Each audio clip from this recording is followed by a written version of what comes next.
Super എട്ടിലെത്തിയ India ദക്ഷിണാഫ്രിക്കയെ നേരിടാനുള്ള തയ്യാറെടുപ്പിലാണ്. പ്ലേയിങ് 11-ൽ എന്തെങ്കിലും മാറ്റം ഉണ്ടാകുമോ എന്നാണ് ഏവരും കാത്തിരിക്കുന്നത്. ഗ്രൂപ്പ് ഘട്ടത്തിൽ കളിച്ച 3 മത്സരങ്ങളിലും ഡെക്കായി പവലിയനിലേക്ക് മടങ്ങിയ അഭിഷേക് ശർമ്മയെ പ്ലേയിങ് 11-ൽ നിന്ന് മാറ്റുമോ എന്ന ചോദ്യം നിലനിൽക്കുന്നുണ്ടെങ്കിലും ടീം ഇന്ത്യക്ക് ICC T20 റാങ്കിംഗ് പട്ടികയിലെ 1-ാം നമ്പർ ബാറ്റ്സ്മാനോടുള്ള വിശ്വാസം ഒട്ടും തന്നെ കുറഞ്ഞിട്ടില്ല. അതുകൊണ്ട് അഭിഷേക് തന്നെയാകും ഇന്ത്യയുടെ ഓപ്പണർ. അഭിഷേകിനെ മാറ്റണമെന്നും സഞ്ജുവിനെ ആ സ്ഥാനത്തേക്ക് കൊണ്ടുവരണം എന്ന് പറയുന്നവരും ഒരുപാടാണ്. പക്ഷേ ഗ്രൂപ്പ് ഘട്ടം പോലെ സൂപ്പർ 8-ലെ കടമ്പ അത്ര എളുപ്പമായിരിക്കില്ല. അതുകൊണ്ട് റിസ്ക് എടുക്കാൻ ടീം ഇന്ത്യ തയ്യാറാകില്ല. നിലവിലെ പ്ലേയിങ് 11-ലെ ബാറ്റിംഗ് ഓർഡറിൽ വല്ല മാറ്റം കൊണ്ടുവന്നെങ്കിൽ മാത്രമേ ഉള്ളൂ. അതേസമയം മുൻ ഓപ്പണർ ആകാശ് ചോപ്ര അഭിഷേകിന് പകരം സഞ്ജുവിനെ കൊണ്ടുവരുന്നതിനെ കുറിച്ച് കഴിഞ്ഞ ദിവസം പ്രതികരിച്ചിരുന്നു. ഒരു കാരണവശാലും അത്തരത്തിലൊരു നീക്കം നടത്തരുത് എന്നാണ് ആകാശ് ചോപ്രയുടെ നിലപാട്. ഒരു താരം മോശം സമയങ്ങളിലൂടെ കടന്നു പോകുന്നത് സ്വാഭാവികമാണ്. 1-2 തവണ പുറത്തായി എന്ന് വരാം. ഇവിടെ ന്യൂസിലാൻഡ് പരമ്പരയിൽ പോലും അഭിഷേക് 2 തവണ 0-ന് പുറത്തായി. പക്ഷേ അതിനുശേഷം അദ്ദേഹം റൺസ് നേടി. അതുകൊണ്ട് താരങ്ങളെ അത്ര പെട്ടെന്ന് മാറ്റി നിർത്തുക എന്ന തീരുമാനം ശരിയായ ഒന്നല്ല എന്നാണ് ആകാശ് ചോപ്ര പറഞ്ഞത്.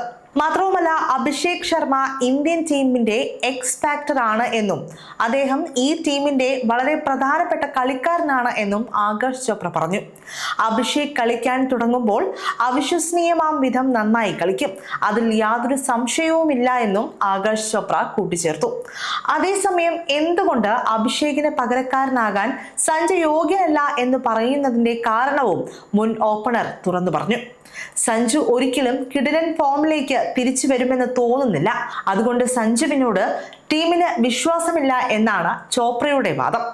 ഗ്രൂപ്പ് ഘട്ടത്തിൽ സഞ്ജുവിന് നമീബിയയ്ക്കെതിരായ മത്സരത്തിൽ ഓപ്പണർ റോളിൽ ഇറങ്ങാൻ സാധിച്ചിരുന്നു. 3 സിക്സറുകൾ പറത്തി ഗംഭീര പ്രകടനം കാഴ്ചവെച്ച സഞ്ജു 8 പന്തിൽ നിന്ന് 22 റൺസ് നേടി പുറത്താവുകയായിരുന്നു. ഈ മത്സരത്തിൽ ഒരു ലോങ് റൺ കളിക്കാൻ സഞ്ജുവിന് സാധിച്ചിരുന്നുവെങ്കിൽ അല്പമെങ്കിലും സാധ്യത തെളിയുമായിരുന്നു.